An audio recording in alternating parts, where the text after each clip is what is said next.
All right, everybody, it's the Jerry Metcalf podcast where top real estate agents tell how they do it. And today we have an incredibly special guest, Dean Jones with Realogics, Sotheby's International Realty. He is the founder, the CEO, the president. He is a developer as well. He's had awards such as Developer of the Year, many awards selling billions of dollars in real estate, in developments, in residential real estate, and awards in marketing. So we are going to have a lot of fun today. Dean, thank you so much. Thank Jerry, you for it's being so here. good to be with you. Nice to see you again. It's so good to see you. So let's get started. You're familiar with the podcast. A few of your agents and colleagues and friends have been on the show, but just give us, you were born in Canada.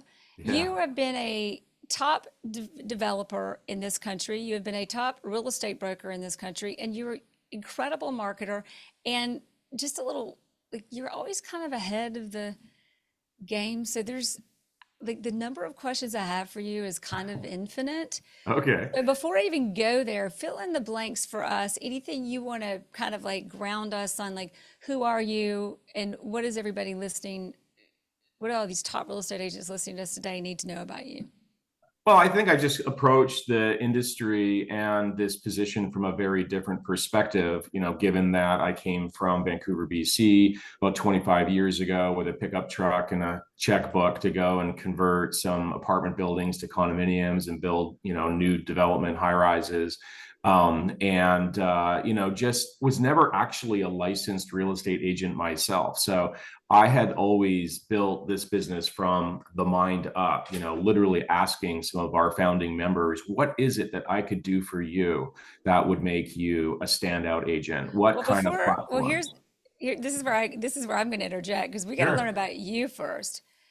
So before, like, there's this whole story of you being in real estate and you're not a broker. Yeah. So, and you're born in Canada. Let's go back. Like, how did you grow up? How did you get into development? And then let's see how that leads you into the real estate world. Well, clearly I'm still growing up, Jerry, but I worked in the family business. My father was a prolific developer up in the Vancouver, BC marketplace. Obviously, you're familiar with the foreign direct investment and a lot of the Asian demand that came into that marketplace. And so that gave me a preview of my future. There were a lot of moratoriums up there about no longer able to convert office to residential or apartments to condominium. And so we kind of looked at what market might be on the rise next. So we had some interest in the Seattle area. Obviously, it's the largest metro US market to Vancouver, BC. And so I said, look, I'm in my early 20s. I'm unattached anywhere else. Let's do this. And drove down I-5 and started, working on behalf of T. Jones Inc., which was the development firm I was the vice president of sales and marketing for. And that was in the 1990s. And there was a lot of changes going on in the city of Seattle and Growth Management Act and policies relative to how the city was going to get shaped. And I think there was always a great respect for Vancouver, BC, because it's a very mature city, a very international city, and a lot of housing policies and zoning inspired many cities around the world, in fact. And in fairness, Vancouver took a cue from many other cities around the world. And so that's just sort of my worldly view of development. But I was able to get a preview of what might be next for Seattle and Bellevue metro area. So I let's, did work. Go ahead. I want to put some context to that. I'm still here. Like, wait. Let's talk about the big stuff. I want to go back Sure. to like where it all started. So you grew up in Canada, you had a Yeah. family in development, so you've got a lot of exposure to things that most even real estate agents and even developers don't understand coming into the business. So I think in Vancouver, just to give some context, a lot of people are familiar with that market, but in that market, there was a lot of influx of money from Asia, Yeah, right? And in that, it drove prices up. it did. And in that, I think it imposed some regulations. And in that, it shifted the market of what happened with development that kind of, Yeah, we certainly saw what hyperdensity would look like, and a lot of people don't realize that while downtown Vancouver seems like, the Manhattan of the West Coast. I mean, it's actually a residential community. There's more people that leave downtown Vancouver to go to work than come to that commercial center, as a lot of the US markets might be more familiar with. Well, downtown's a place you go to work, but not so much in Vancouver. And in Canada, a lot of people don't realize that like 95% of the Canadian population lives within 100 miles of the southern border. And, there's 4 or 5 major markets in Canada. And I would say 4 out of those 5, aspire to be in Vancouver at some point, because there's a lot of, Wow. meteorological benefits. It's a much more mild market, in terms of the climate. It's absolutely beautiful. And, when you can get through those winters, hence the snowbird population, which is driving a lot of Canadians down south. I got a preview of what it would be like to develop in a maturing city, and then also drive through some of those trends, such as desiring second homes or third homes in other destination markets. And so that was sort of the runway for me to see real estate development and residential demand. And then, of course, we had both the trials and tribulations of working with brokers. Many of my family members are licensed agents or own real estate brokerages in the Vancouver marketplace. So I guess it wasn't that surprising that I ended up in this seat here, 25, 30 years later, running a good sized residential real estate brokerage with core faculties in those very divisions of residential resale, commercial, equity syndication, developments, new construction, and then referrals. Yeah. So we've got the benefit of hindsight and seeing that you've been, a successful developer and you've got this huge brokerage, but not having the benefit of hindsight, being in your 20s, driving, you know, down to down. That's so funny to me, being from South Georgia in the United States, but driving down to Seattle. Yeah. What did you have a vision? What did you envision? What like, and how did you know? How did you predict? How did you?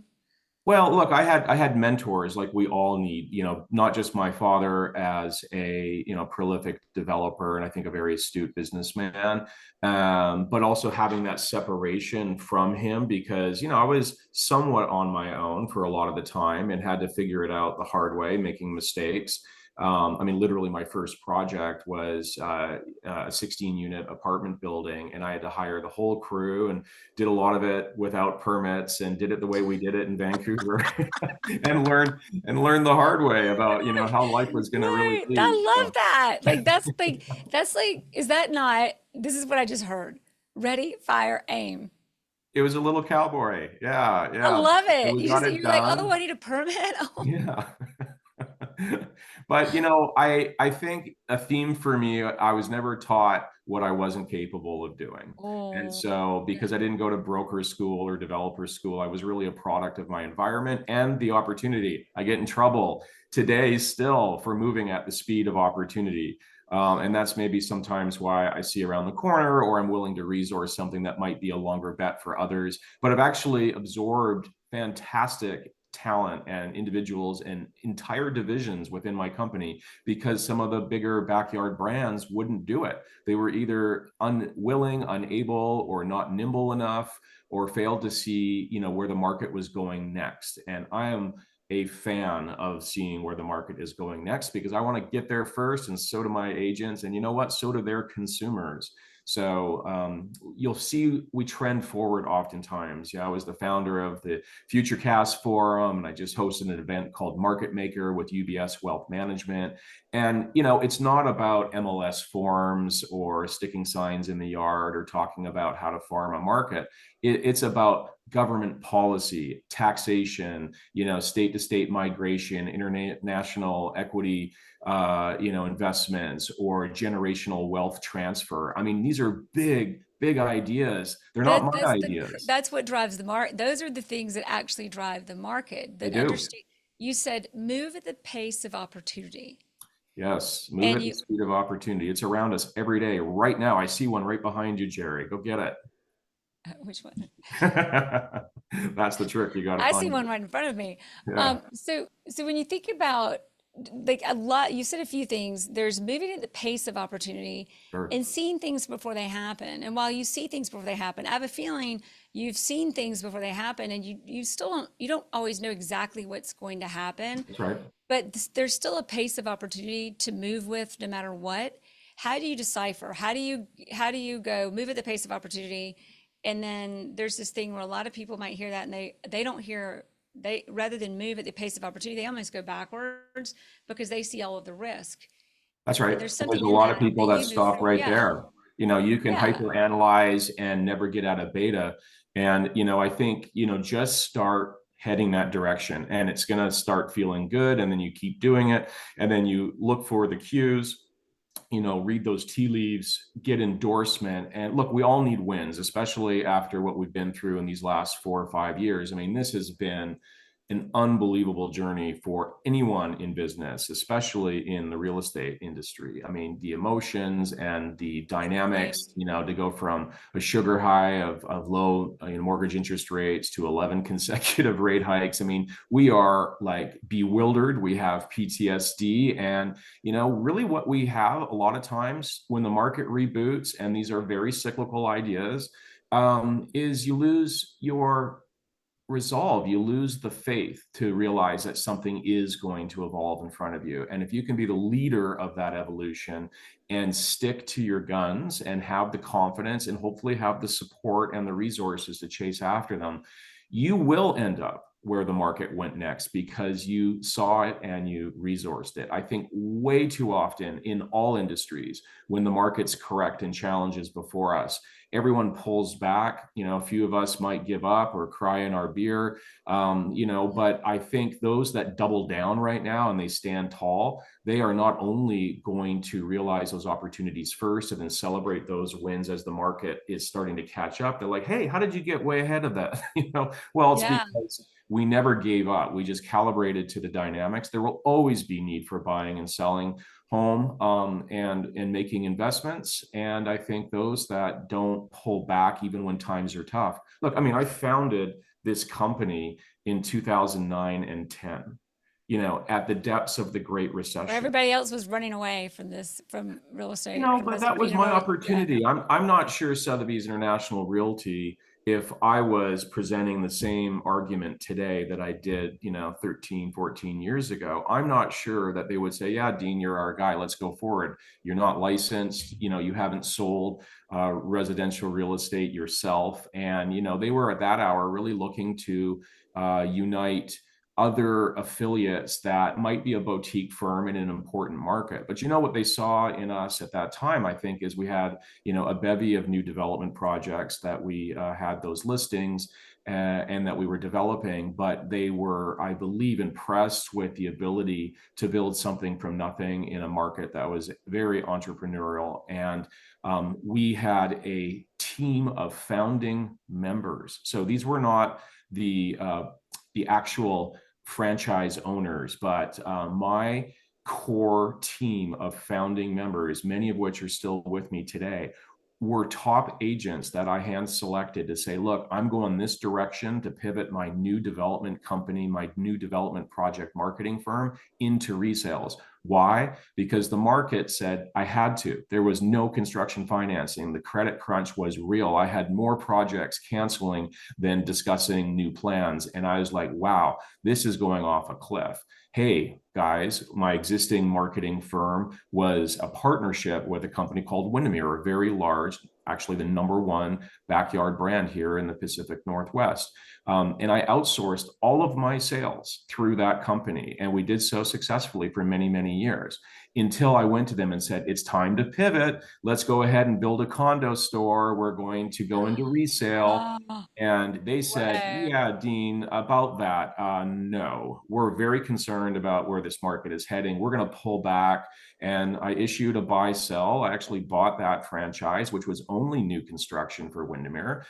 Believe it or not, they still have Wow. not rebuilt that division. And we do a lot of business with Windermere. So I'm a big fan. But at that hour, that team sold to me, and I was able to then convert that franchise into Sotheby's International Realty and start building first transactions, very premier agents as founding members. And I went to them and said, what can I do for you to build a residential brokerage vessel around you and your goodwill so that you can be the best agent possible? I realize it's a big move for you to leave the mothership of a large, established 40-year-old brokerage company, but you want to join me? I got some entrepreneurial ideas and I would like you to be there. And guess what? I listened to what the agents wanted. I put those resources together, and over the years we grew. We were one of the fastest growing companies in the Puget Sound region. Over the last 10 years, we have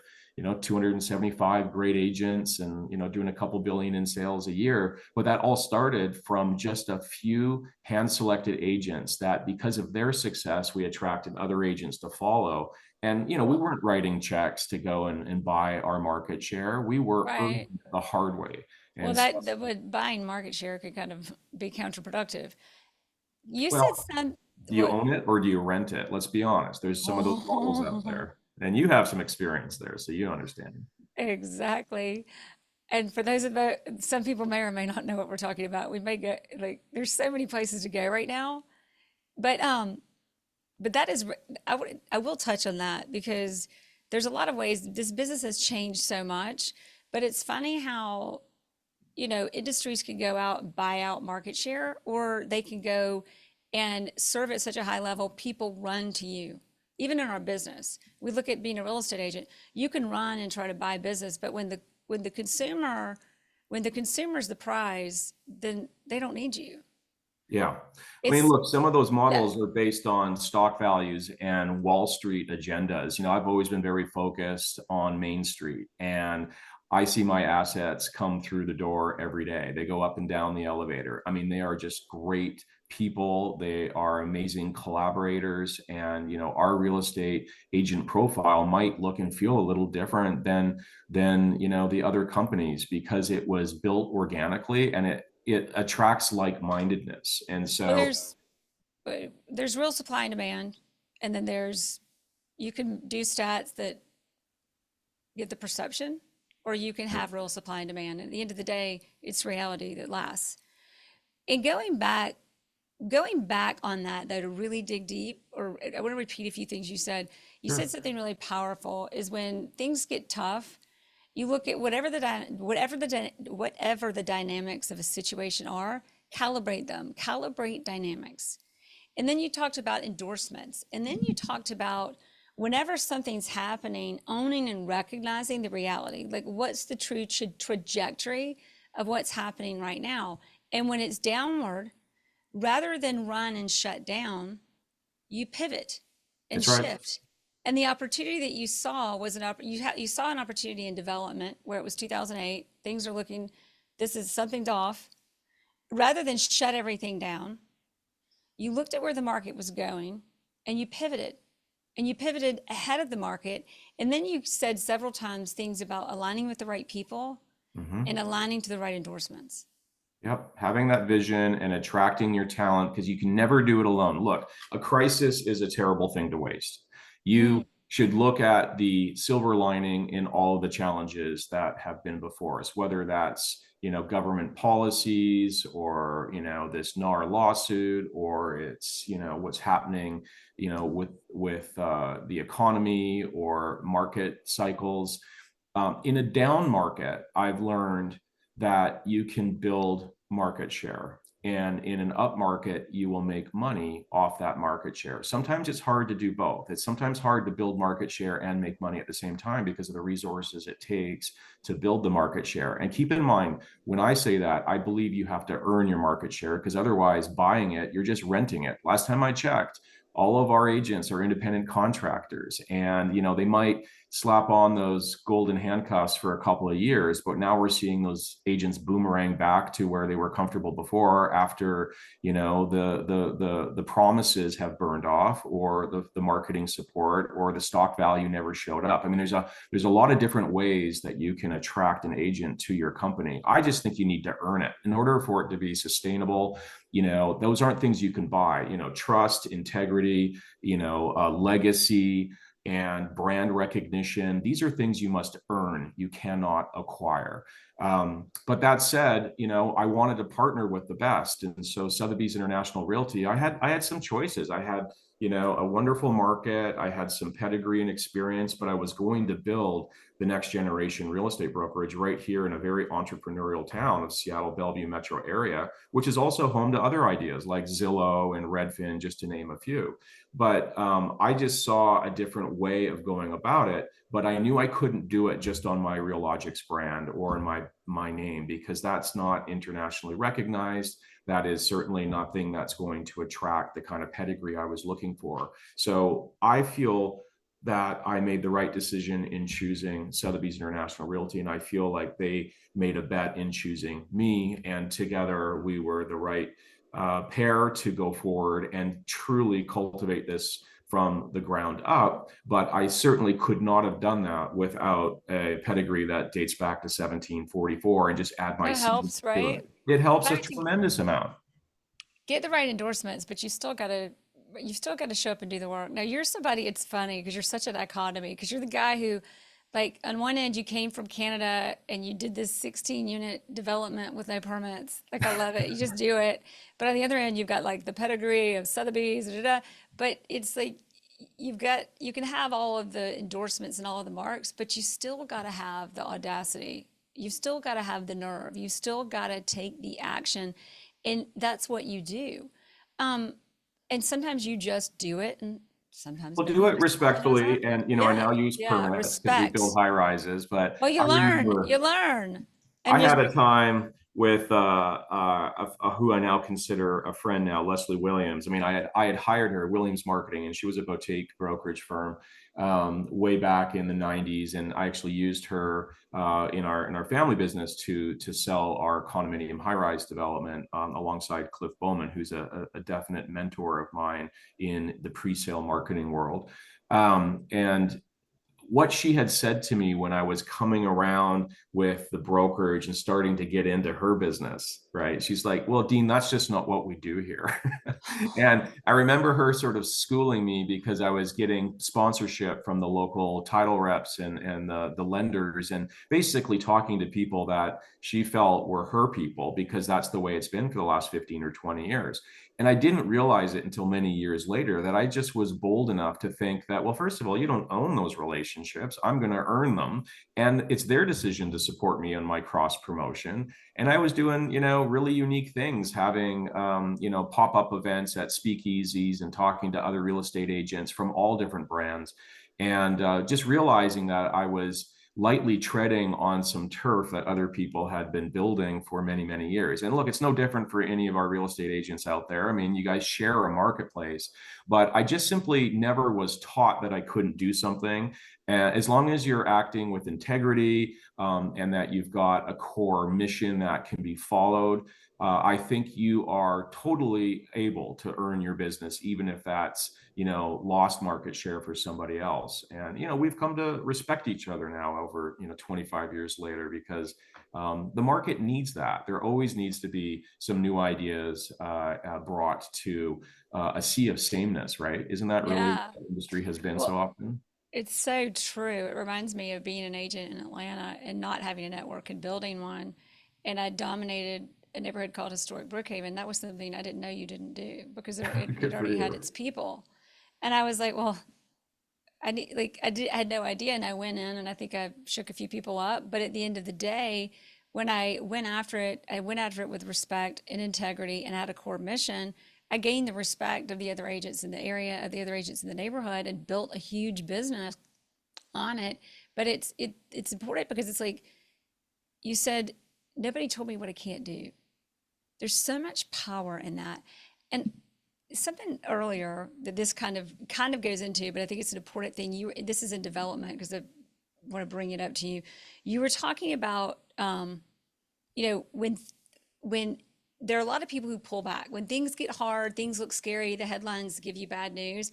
A lot of people just go, oh, put on the brakes and even go backwards. And you were talking about calibrating dynamics, and you were talking about, like, even when the market was going bad as a developer, you looked at getting into the brokerage side, and you That's right. already, right, like, and then I think about COVID. So during COVID, I remember a lot of offices were just shutting down office space. Now, this is Right. my husband's world, right? So as I'm so busy, like the deal, I wasn't even aware real estate was in trouble. I was so busy just closing out and moving on with what I had. But I do remember watching this, and while a lot of offices were pulling back, shutting down, it was Facebook, Google, and Microsoft were all, I think it was 63 acres in Atlanta a contract was being finalized. There Yep. was, I don't remember the numbers anymore, but I think Google and Microsoft were doing, guys, I may not have these numbers, but they're close, exactly right, but around 500,000 square feet of office space. And I think Facebook was at about 100,000 that they were negotiating to expand or move into Atlanta. And Yeah. but in the headlines, not a thing was being mentioned. Not a Yeah. thing. They weren't talking about it. They weren't disclosing it. They were quiet. But as the market appeared to be shrinking back, you got these companies weren't alone. They're just big ones that we have easy access to that information. They were expanding in the midst of all of that. There will always Oh, be opportunities, yeah, in all peaks and troughs of any cycle in any industry. And there's always going to be the ability, to maximize your opportunity within that, reset or trajectory. So buying the dip is an absolute strategy for those that have the resources and the fortitude, to move forward when everybody pulls back. As my old man always said, it's just when everybody buys, you sell, and when everybody sells, you buy. There's no doubt. I gotta be honest. I have many fearful nights. Sometimes decisions are driven by fear or not knowing, but I know that hope alone is not a strategy, right? So you do need to apply the research and build out a business plan and then seek the endorsements. And you don't always get endorsements, because if you're talking to people that know more about a subject matter than you do, and they're like, yeah, Jerry, I don't think that whole podcast thing is going to work out.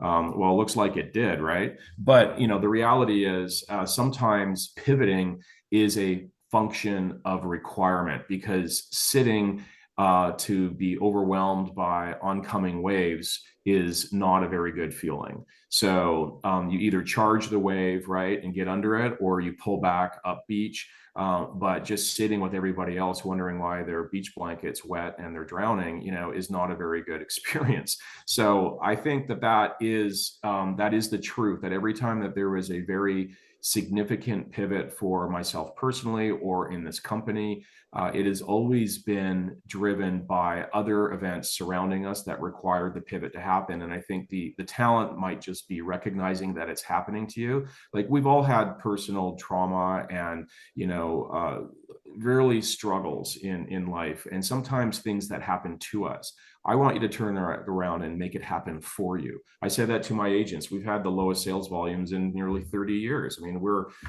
probably 20-30% corrected since peaks a couple of years ago. And a lot of us have whiplash and like, what happened? Well, you can have your moment of pity. You can certainly, reassess where you're standing, and the feelings that you have, I think, are your feelings. So I'm not going to take those away from you. Recognize what they are. Have the emotional endurance to move forward past that, though, and make a plan, because not planning is not a solution. And then recognize where the opportunities are, and they are all around us. And a big part of that right now, Jerry, I'm sure many of us would agree in the industry that, sales volumes are low because people aren't listing homes when they're sitting on a sub 4% mortgage rate, and new developments are the permits and starts are way shy of where they were in the past, because construction credit is elusive and some of the markets are correcting still. But what I can tell you is there will always be the next market, and our job is to curate that. And we do that through content marketing and talking about the FutureCast Forum, and basically envisioning where the market might be in 25 or 2030, and then backing that up to a point of purchase today. So let me give you an example. So our in-city housing market has gone through a pandemic, social dysfunction, and some really challenging times in retail and residential services and amenities. I mean, these cities are not going to roll up and go away. They have been bombed in the past and come back from past pandemics. Remember, 100 years ago, history is repeating itself. We had the Spanish flu, and there were many that thought these cities weren't going to survive, and they did. In fact, they thrived because the aftermath of the Spanish flu created the roaring 20s, right? Credit was cheap, social engagement came back, people wanted to be in speakeasies, have a cocktail, wear a frapper dress, and party like it was 1920s. Well, is that going to happen again? It could, right? And I do Right. think there's Well, a it'll be reboot. different. But yeah, go ahead. Well, now we have vaccines, and I don't think the feds will allow, credit to be quite as loose as it was back then. And hopefully let's avoid a stock market crash, which I do think we have way too many safeguards and protections now for that to happen.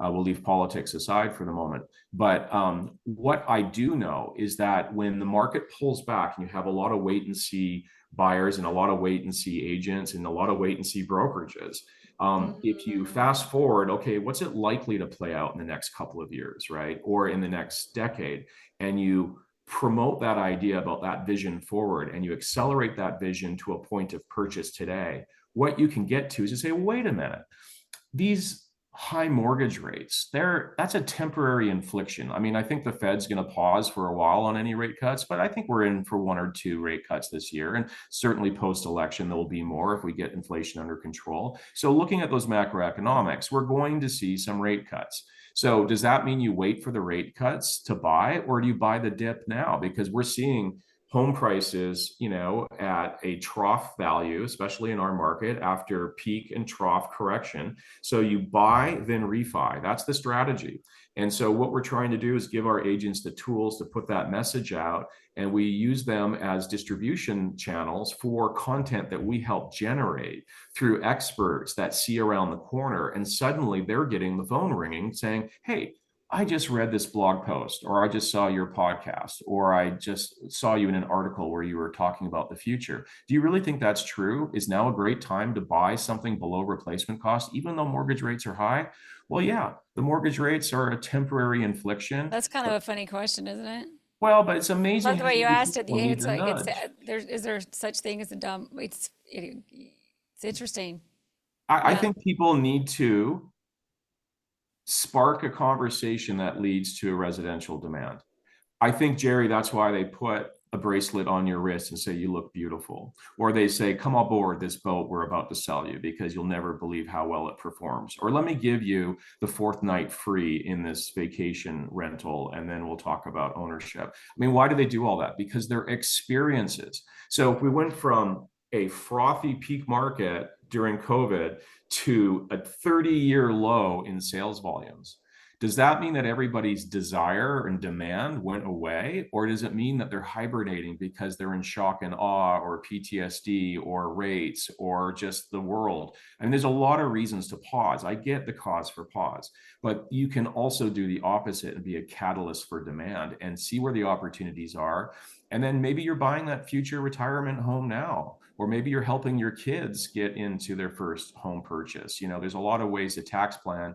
And don't even get me started with generational wealth transfer. I mean, what I've learned over the last couple of years in our partnership with UBS Wealth Management, it is game changing. Trillions of dollars are going to change hands. There will be massive liquidation of portfolios of apartments and strip malls and motels and gas stations and individually owned assets that we are going to move from a very active investment strategy from people that are now in their 70s and 80s into a passive investment strategy where they're saying, I'm not changing the light bulb. I'm not going to get stood up by that renter one more time. I want to be on the plane with my spouse, traveling the world and enjoying, a tax-friendly income stream. Those are all very possible scenarios, but it's amazing to me how few understand, the tax strategies or the way to do that without, impaling yourself with capital gains taxes. Then you look at, state policies, and we just lost Jeff Bezos to Miami, and he's famously buying hundreds of millions of dollars worth of real estate. But that was all centered around, capital gains tax strategies for our state legislators. We now have a 7% capital gains tax on equities. It excludes real estate gains, but it's definitely targeting the tech wealth that's here in the Seattle Bellevue metro area. Well, it has a consequence. Interesting. Cost 7% more. What do you think he did after his G6 landed in Miami? He sold a couple billion dollars worth of Amazon stock. So anyway, I say that because there's tax-friendly states and there's others not so much. There's winners and losers. There's net migration. And I just love all that stuff. But I'm just saying this out loud because I don't know that it's enough on the mind. It's not, it should be. It's what everybody's looking at. Like, frankly, they don't even want to go into the lawsuit because it's such a reaction. It's such a surface thing. It's not even what's in the headlines is not what's happening. It's not even, I don't want to throw you off. It's not even about commission, this lawsuit. It's actually not. Commission is just what gets everybody else excited and gets things in the headlines. It's very poorly not what it's about. On the end of, I think it's been really interesting. The listeners aren't going to shoot me for going into the lawsuit and jumping back out. But I do think something really interesting is that you talk about the transfer of wealth and the active investors to the passive investors. Sure. That's on the surface. What is your take on all the layers of change when you've got a group, when you've got a generation of active investors and their money is going to potentially, it sounds like, passive investors? What does that mean for, sounds like there's a lot of opportunity for a lot of people. Yeah, there's probably for services, for jobs, for money, for real estate. There's so many. How many things are going to change as a result of that? Trillions of dollars of transactions, and those include commercial ones too. So let me just play this out. So let's just say you and your spouse are in the sunset of life. You've amassed a pretty significant portfolio of investment properties. You're in a 6-bedroom home that haven't had 5 bedrooms slept in 23 years. You have a massive capital gain sitting there. You have desire to live in a sunshine destination and maybe lighten your load a little bit in local real estate while having a lock and leave, lifestyle. Okay, so here's one couple that are in the process of saying, well, it might not be tomorrow, Jerry, but definitely in the next 5 years and 100% in the next 10 years. Okay, so if these are going to be changes in your life and they're in the next 5 or 10 years, might be the next 2 or 3, depending on market cycles. It might be tomorrow. I would know. It might be now. People who say 10 years often do it tomorrow and vice versa. Well, they wait for the events to happen. It's a little bit like tax planning or, unfortunately, estate planning, in the event of a death. But the reason we want to have those conversations as real estate advisors, I didn't say, agent, I said an advisor, because it's not just about the transaction. We got to think well beyond the transaction. We got to think like a wealth manager. We got to be an inspiring body that helps to influence the possibilities and, put that bracelet on your wrist. This looks beautiful, don't you think? Well, they don't know what they want until they see it and feel it. So what we're finding is volumes of would-be buyers and would-be sellers that didn't know they needed to play an act right now. That the right time to buy and the right time to sell doesn't always happen at the same time, because I think it's a great time to buy an in-city condominium, but maybe not the best time to sell the existing estate. Probably a good time to buy in Palm Springs, with some of the changes that they're doing there with, Airbnb restrictions and such. And there's some people that are letting go of assets because they're done with it for the season. Or you look at, the exchange rate between Canadian dollar and US dollar. And sometimes when there's a call in Canada, that's the first thing to be let go. So we're watching all those things. So you consider that over this next journey, you're going to have this would-be buying demand and this would-be selling demand. And our job is to line them up like pearls in a necklace and say, here's the decisions that you want to make in this trajectory. We think you should digest the following content. And going back to the tax planning, they're going to sell their home. they're going to want to enjoy capital gains exceptions. And there's some concern about politics and whether capital gains taxes could become regular income in the years forward. That's a whole nother conversation. So think about Whoa. the rush to the counter if that happens, especially if you're talking multiple seven figures of taxation. Number two, they're going to unload millions of dollars worth of commercial properties, which maybe you're not a commercial agent, but you can certainly make a referral to a commercial company. And they're going to take that excess equity from the single family home after making a transaction in that condominium, and they're going to invest it in Palm Springs, and they might buy a boat. So here you are as a individual real estate advisor, and you just picked up 3, maybe 4 commissions and a referral, and probably a free boat ride, and definitely friends for life, right? Because you did all that in a very cohesive way, not requiring a Series 7 license or anything. I mean, you want to have your lawyer deal with the legal and have your tax planning done with the accountant, have your wealth management done with your partner. But shouldn't you show up to this business, Jerry, with, the leaders of each of those verticals, and so that you're coming in with your army to provide a cohesive solution for trillions of dollars of wealth transfer. And by the way, help them out. Even if you're a significant agent and you normally don't help the son, buy their first studio apartment for, $320,000. If it's attached to the parents that are helping you buy that, it's probably a good move for that portfolio, for that family relationship. So, and by the way, I've moved people from a studio apartment into a $20 million waterfront estate because they were in the right industry at the right time. So never, judge a book by its cover. And I just think that that's our duty, is to have a sort of 360 view of our role. And that's very different than, sending out postcards to the neighborhood, in my opinion. And it's actually the way to get deals done. What I love about when I listen to that, it's even the agents. I hate to say this because I love real estate agents. They're my most favorite, and I know most favorite is not proper grammar, but they are my most favorite. Or is that proper? Anyway, they're my most favorite people in the world. You're like, well, I don't know. So, I'm now questioning the grammar, but yeah, right? I think you're right. Yeah, I think me you're too. Me good. too. So, but regardless of all of that, everybody knows what I mean. Yeah. As you think about that, there's so much focus on how many closings we do. But what's so funny is it's the focus on the journey and exactly what you walk through that happens to create transactions, not the focus on the actual transaction. Maybe the awareness of it, but it's I the think you focus on the do. journey that opens up, 20 doors that you don't see when you don't look past one closing.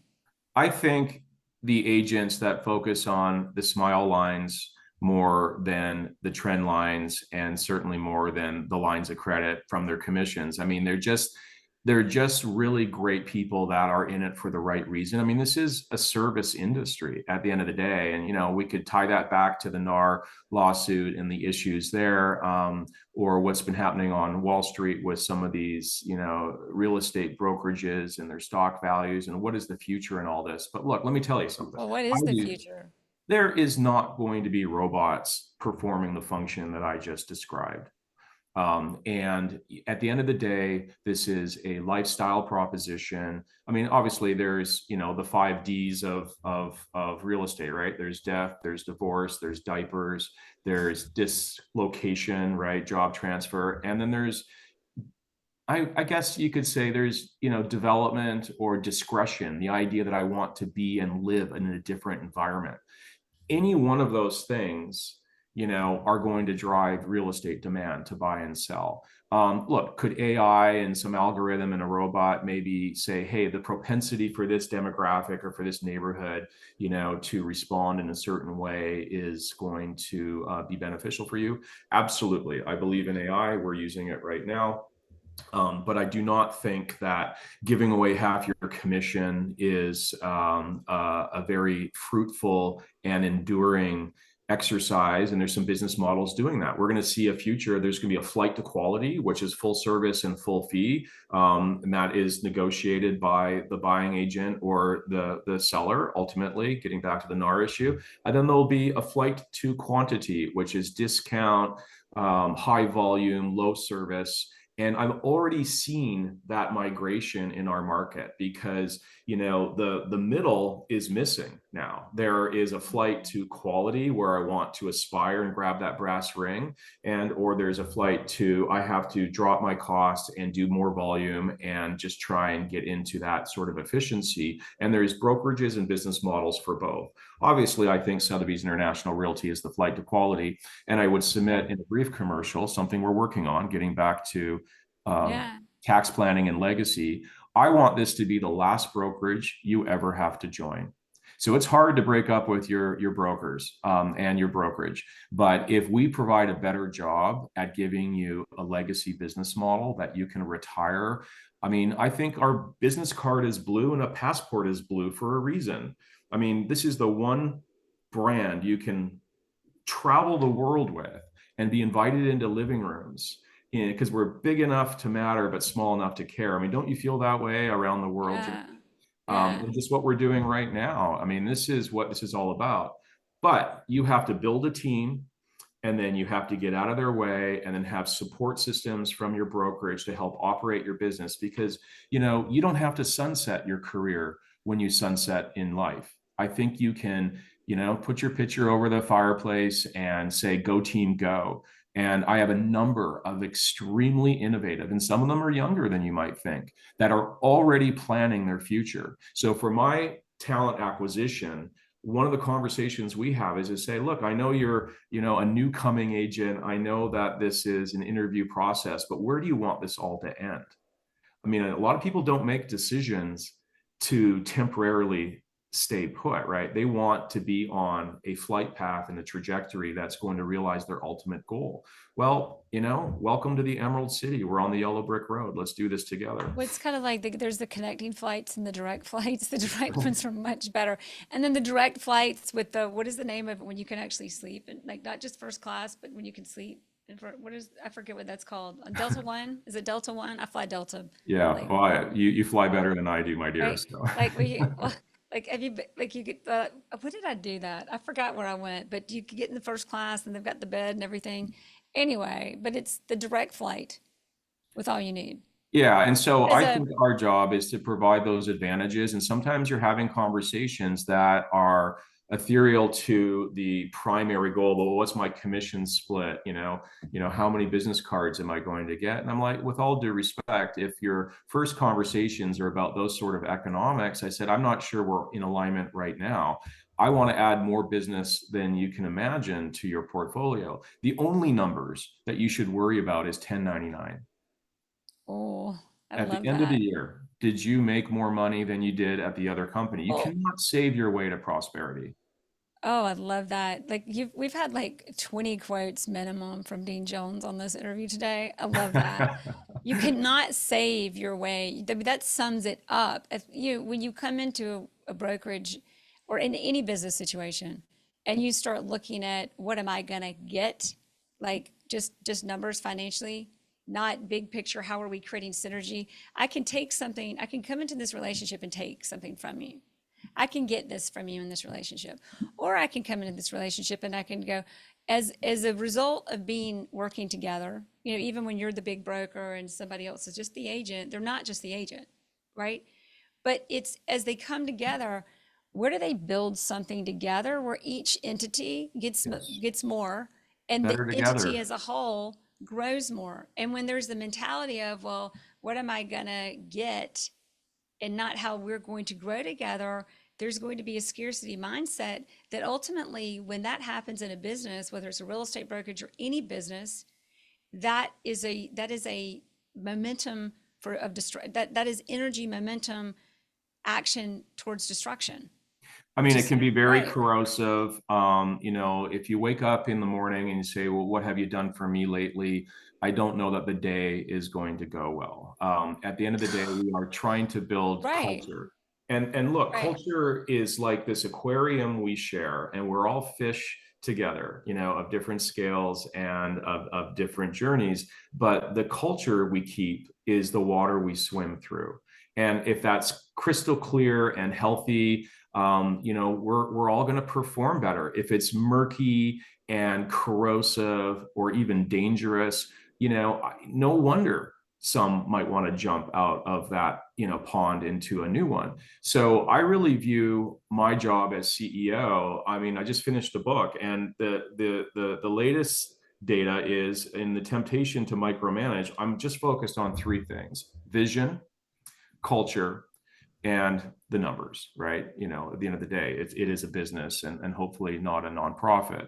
But I have an amazing support team that we've attracted over the years, some of which have been with me from the beginning, and notably some that are no longer with me. And I think what happens is if you show up for the wrong reasons, or you have the different agenda, you're probably not going to survive in that fishbowl very long. Or it might be uncomfortable. So there is this natural thing that I've learned. I've never built a brokerage from scratch before. And look, Jerry, I've been investing the last couple of years. They'd be lying to you if they said, wow, it's been very profitable to be a general brokerage, especially in a high competitive market where we've got competitors that are competitive predators that are targeting my agents on an hourly basis. And they're saying the grass is greener. Here's a lollipop. I promise to give you one every week. What was your name again? You can see what's happening. Right. Yeah. So Yeah, it exactly. requires fortitude, hopefully the resources for that rainy day. But we've been investing. Are we consolidating? Are we going to right size? These are all friendly terms about making really difficult discussion points with your staff or your environments. I mean, I don't know what the future of the real estate office is going to be, but I know we'll have less overall square footage, but we'll do a higher value of the square footage we invest in. They're always going to be premier Main Street locations. We've got food and beverage operations and valet parking, and it's as much a lifestyle center and living room for my agents as it is a place to go to the copier or to get some professional help. They collaborate. And that's what culture is. And so, the great experiment that I'm on right now is to envision the future of the real estate office. And again, these are people, not robots or, tech platforms. We have all that too. It is Yeah. about bringing them together, because when they collaborate, there is ignition, there is inspiration, education, activation. Boom, let's go. Well, a lot of that comes back to experience. When you're a broker, the experience that you have as a broker is the foundation. Well, what creates experience? What's beneath what creates experience? The mindset, the culture, the Mhm. experience that created creates the action that creates outcomes. Yep. And the will to believe. Don't forget, when you dream, when you think about what might be next, where is your faith? Where is your confidence? And having the will to believe that if I go to that meeting at my office, or I attend that happy hour, or that community event, that there's going to be something there for me. I don't always know Mhm. what it's going to be, but not showing up is not an option. And I have rarely put myself out there where I didn't feel like it was worth it. And even if it was just a reminder that I can do it, you got to do something to get something. There's got to be an action. And have your moment to understand your situation, compartmentalize, but use it as a great character builder and push off that like a block at the start of a race. And let that hit you in the stomach and go, okay, that's there. I recognize what it is. I carry it with me.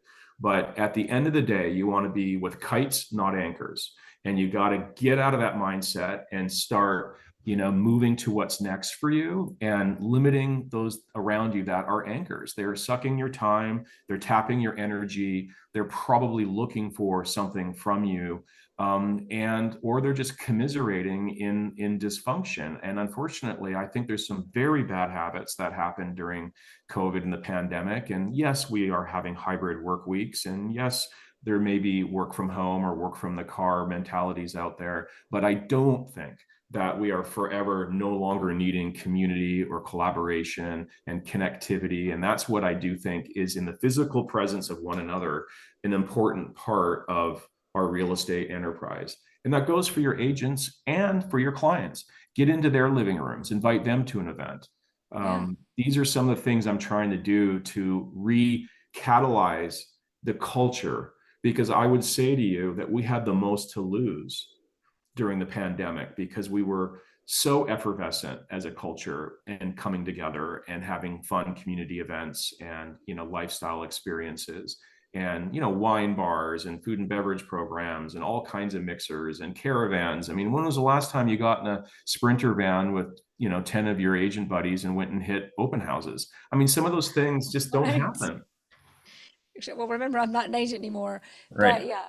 But we did just finish at the Lauderdale Yacht Club last week with one of our breakthrough luxury events for exactly what you're talking about. It's like the 20s are here. Everybody's coming out. We're going to That's right. party. It's time. We're They ready to want get back that. together. All right. Now, I'm going to ask you the final three. Guys, there's so much. Should we touch on the Sitzer Burnett for a minute? Sure. Okay. Um, it's funny because there are 3 points in that lawsuit: price fixing. The second point was about this forced commission share because it was $1, right? But now Yeah. it's zero. It's $1 difference. Price fixing, well, we all know we can get our houses listed for $1,000 or for $50 or for a commission that might range from, we've had agents at Breakthrough Luxury listing houses for 8% Yep. and houses listed for less and even more, even 10% or, right. So but then there's this other little topic about having to use MLS. That's the third one. Right. And now that one's not being talked about in the media. Right. Well, I mean, when you're saying having to use the MLS, I mean, some of these guidelines have not been, mandated or confirmed. I will say Right. the Northwest MLS, which is in my backyard here, and again, I'm not the king of compliance. I have a designated broker, We know. and We know. no, I get my permits now. I am in compliance. Um, You learn, right? but there are still municipalities and states that don't have stringent requirements on clear cooperation. There are off-market websites specifically for this purpose. And to hit on the first two, I mean, obviously here we have always had segregation between the buy side and the list side of the commission. So the sellers pay the commission, not the buyer's agent. The sellers always set the commission rates. Certainly the agents have marketing ideas on what might be in their best interest, but it's their decision. And since 2019, we have advertised the commission rate for the buy side on the Northwest MLS. Now that's assuming that everything is listed on the Northwest MLS. In new construction, very famously, only a small portion of the actual inventory is listed there. And as you know, some of our more capable agents do a significant portion of their business off market. That's not because they're trying to not cooperate or collaborate. It's just because the inventory is not available or they're making it happen. They're looking over the hedge and Well, saying, hey, what'd you sell? what was interesting, and we'll probably edit this out and do the final three, is the lawsuit. The lawsuit is actually, I'm gonna just hit pause because so of course we should just touch on Sitzer Burnett, right? Oh, still, is that going on? I have Well, PTSD over this. I think everybody does. Isn't it funny? Um, as you know, we talked a minute offline. I think there's a lot in the headlines that's not real. And there Yeah. are a lot of big opportunities that you and I think are really aligned on. But I think everybody'd like to hear what you have to say. Well, I think guardrails are, always helpful. I think overly regulating some things, in my experience in the development world, I mean, there are like affordable housing policies that have indirectly through cause and effect um, clamped uh, the amount of development that was going on that created the inventory crisis that led to more of the affordable housing issue. So I say that because if we're going to be doing policy whack-a-mole and trying to overly regulate something that was operational in the free enterprise system, then just prepare for there to be some balloon squishing, right, where you squeeze this side of the balloon and it ends up creating a vacancy here and occupying more space over there. For instance, buyer's agency agreements. Probably a good idea. I think, good agreements make for good relationships. And I know many agents that have worked their buns off only to find out that the buyer went somewhere else. That doesn't feel very good. Now, on the other hand, some agents are really uncomfortable articulating their value or talking about a percentage fee that they command for their service. But those agents that know how to command that appropriate fee for their services, I mean, they're at the end of the day able to agree to negotiate and work on behalf of that client or not. And if you want to work with me and you want the advantages that I bring, I will provide you with a full service, and my expectation is a full fee. And here is what my time is worth. It's no different than law firms. You could go to a law firm and find someone for $200 an hour, or you can find one for $1,500 an hour. Yeah. And you might say, what's the difference? That only took you 15 minutes to make a decision. I say, well, don't forget the 15 minutes came from, 45 years of experience, so that I, ultimately provided you with a more efficient resource. And at the end of the day, the value of the solution is critical. When the product value exceeds the cost, it is not an expense, it is an investment. And that's the way we should be approaching the industry. And I'm going to take you on a tour. In fact, let's talk about that. If you and I were going to go to Everest and we're in the airport and we know we need a Sherpa for this journey. You and I haven't done this before. You'd probably get to the top of Everest much quicker than I could. And you'd be more well rested because you'd be in one of those lay down seats and I'd be in, steerage probably. But when we got there and there was a Sherpa at the airport that said, 2 for 1, Everest experience, $250. And then I had in my little black book, I said, but I have this, incredible resource through UBS Wealth Management or from Sotheby's International Realty that highly recommends this Sherpa, and it's going to be $2,500. To whom will you place your life on that journey? Is there a commodity resource, a flight to quantity, or is there a qualified resource and a flight to quality? And, I still think these transactions are really significant, especially the ones that might not even be on the market. So in the world of the MLS, if everything that's available is on the MLS, that's fantastic.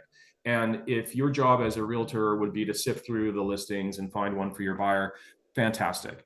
I do not think that that's 100% of the opportunity, however. And I think our agents do a number of transactions that were never listed and weren't even available this morning at 9 a.m. But by 5 p.m. today, because I know what you want, we're going to go ahead and compel that would-be seller to consider a transaction. It might be in the country club, or it might be over the fence, that you're having that conversation. But our agents go well beyond whatever is listed in the MLS when they're on, the truffle hunt of a lifetime. Exactly. Right? So those are my thoughts. And I think the greatest thing about it is that so often I think it's just been disregarded. The real estate agent, especially the representation of buyers, and all of the headlines that are so misleading have also sparked an interest and created a really great door opener to some really powerful conversations to communicate and change our industry for the better. Final 3 questions. Okay. Are you ready? I'm ready. Let's do this. First question. When you look back at your success in real estate, what has been your greatest resource for that?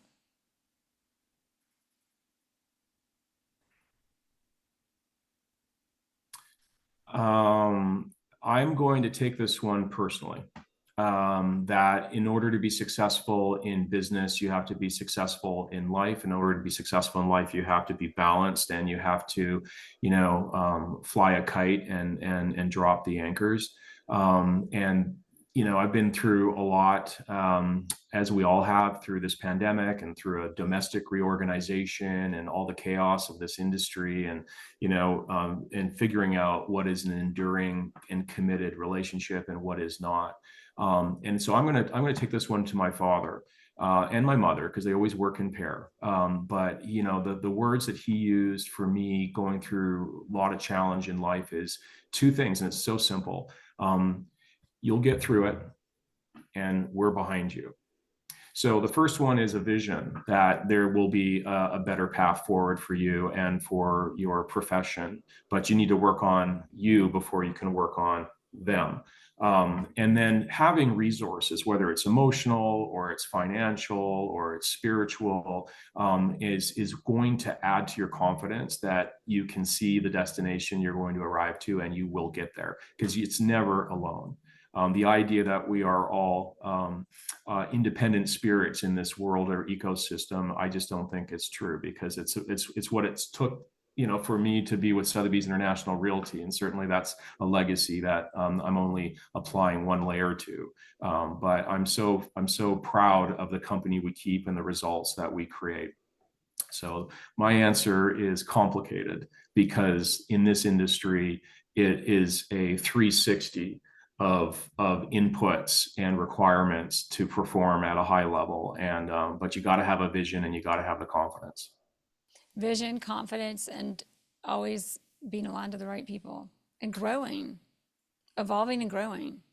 That's exactly right. It's not static, so you're growing or you're dying. And I think the status quo is a terrible place to be, because if it gets too easy, it means you're not pushing hard enough. And I just prefer to be on the edge of my seat. I tap my toe in elevators. I hum songs. I step over cracks. I gamify everything in my head. I'm sure there's a diagnosis for all that, Jerry, but I just know that it keeps me thinking. Some of my best ideas are in the middle of the night. If it's too easy, it means you're not doing enough. Is that what I think it was? Yeah. Although I do believe in the sunset too. And balance is a big part of that. So Yeah. you got to love what you do and who you're doing it with. And, that's why it comes back to the home is just such an important place to be. It should be a sanctuary and not a place of stress. And so I think our journey with this profession is to put the people we love the most in the best possible position to enjoy that sanctuary. And for that, we would love to charge a fair fee. Right. Well, fair is an F word, That Yeah. reminds me, this is the final three, but I got to add this. There's a Tyler Perry video. Do you know who Tyler Perry is? Tyler Mm. Perry's from Atlanta. He does like, Oh no, Tyler he, Perry, of yeah, course. Yeah. Tyler Perry. And he has a video before he was doing movies. He was still I think it was in the Fox. I know he did a lot of stuff in the Fox Theaters, had to be in the Fox Theater, but there's a video out there called Let Him Go.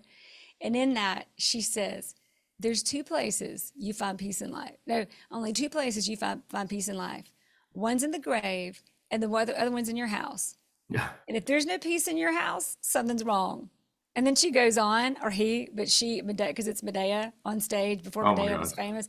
It is so good. I'm going to put it as a link in the show notes for this interview, because it's because it's about romantic relationships, but it's also about relationships with people and business and life. Yeah. It's so good. I'm going to leave it there. A lot of our listeners have probably heard it.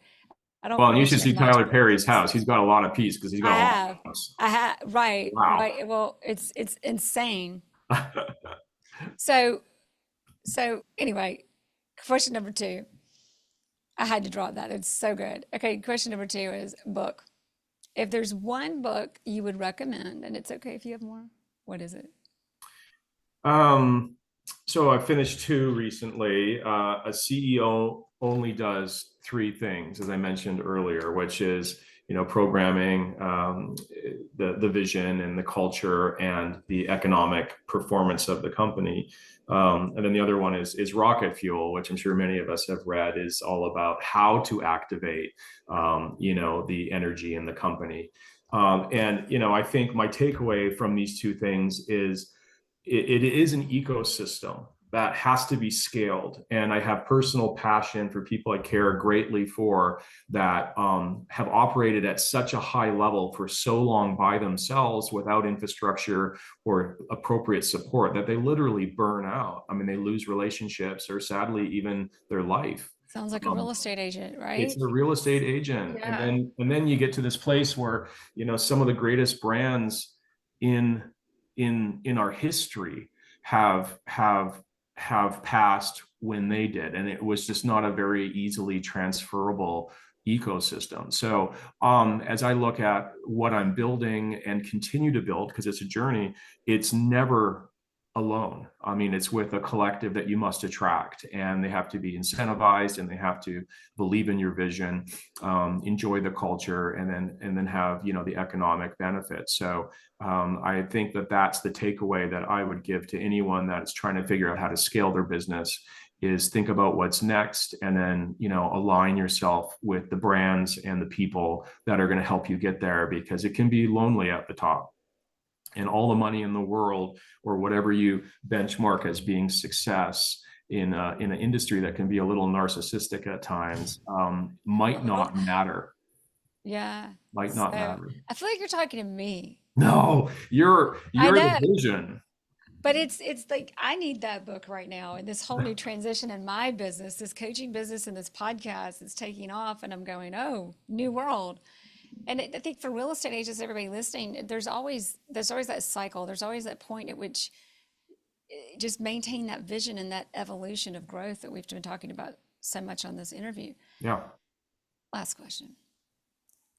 If we forget everything from this conversation today, which I find highly unlikely, but let's just say that happens, and only one thing is remembered, what do you hope that it is? Vision yourself in the season before you.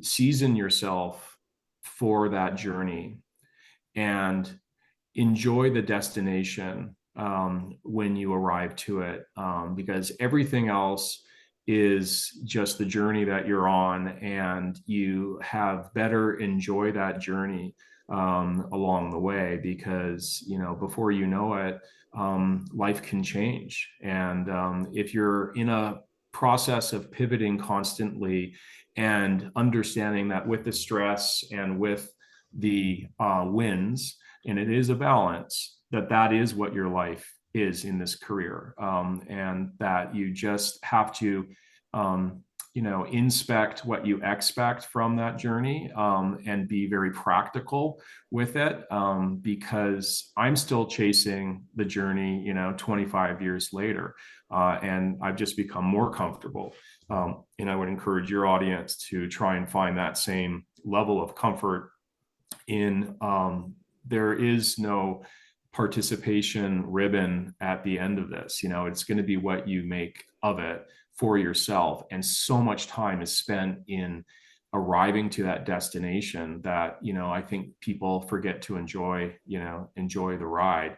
But you still have to have that, because being upset or bewildered from what's happening to us in this economy, or in this industry, or in this policy, is not going to help you find your way forward. So have the core strength to envision yourself in a different destination, and do the work it takes with discipline, and do it in a way that is in balance with your life, with the support of the people around you, and you will find yourself in much more flow and much less friction. When when there's a crisis, right? See the opportunity in it, embrace it, get on the journey, and enjoy it. Yeah. And in the depth of the crisis, and a final thought, I remember being on a call with owners right after, you know, the world felt like it was shutting down in March of 2020. And I had a lot of other things going on at that hour too. And I just remember looking at the floor, listening to everyone saying they're hoarding cash, and they're doing layoffs, and they're closing offices. And it was literally like, everyone get in your bunker. And then I remember pivoting and looking up and just saying, there will be opportunity here. Culture will matter more than ever. There will be winners and losers associated with what's going to happen in the next couple of months. Now, no one could have ever imagined, with low credit, you know, or I should say low mortgage interest rates, and of course, a thirst to live and work differently in a COVID environment, you know, with work from home or hybrid work weeks, and all the world and how it's changed in technology. Wow, what a meteoric ride So right when we thought everything, the lights were out, in a way, it was actually lighting of a wick that, turned into an explosive time for our industry. Now, with that great high, there was also the course correction, and now we're at the exact opposite effect, right? Where we're past the sugar high, and now we're having a crash. And things are rebooting, and I've got that clear inflection point in mind. In fact, we're doing a lot of work to call that because it's giving more inspiration about what's next. But what a difference just a couple of years had made. And no wonder we have whiplash. But every time you're feeling really high and the world is great, put a few pennies away, diversify, plan for the winter because it's coming.